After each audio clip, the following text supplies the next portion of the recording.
بسم الله الرحمن الرحيم الحمد لله رب العالمين والصلاة والسلام على أشرف المرسلين أيها الإخوة والأخوات السلام عليكم ورحمة الله وبركاته.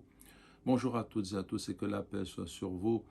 Nous poursuivons avec Ibn Ata'illah Sakandari rahimahullah sur le thème de la pauvreté et il nous livre cette très belle sagesse. Al-arifu la yazulu ضراره ولا يكون مع غير الله قراره.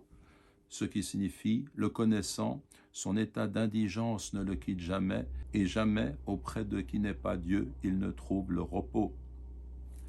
La plupart des hommes sont attachés aux apparences et lorsqu'ils sont riches et que tout va bien, eh bien ils oublient le Créateur, ils pensent se suffire à lui-même. Mais le connaissant, celui qui a une perception intime de sa réalité face à son Créateur, eh bien c'est quelqu'un qui sait qu'il est essentiellement pauvre, quelle que soit sa situation. Et cet état ne le quitte jamais, si bien que son lien avec Allah est continuellement fort, contrairement à celui pour qui ce lien n'est qu'occasionnel lorsqu'il se trouve confronté au malheur.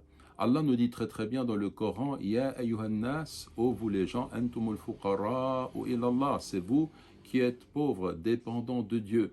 Wallahu huwal ghaniyul hamid, et Dieu est lui el ghani, l'opulent, le riche, celui qui se dispense de tout autre être, el ghani el hamid, celui qui est digne de louange.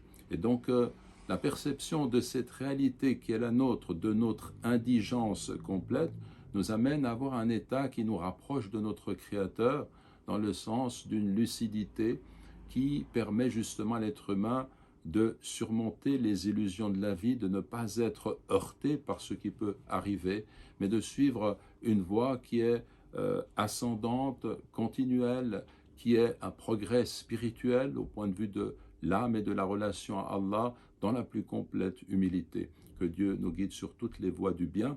Wa jazakumullahu khayran. Wassalamu alaikum wa rahmatullahi wa barakatuh. بسم الله الرحمن الرحيم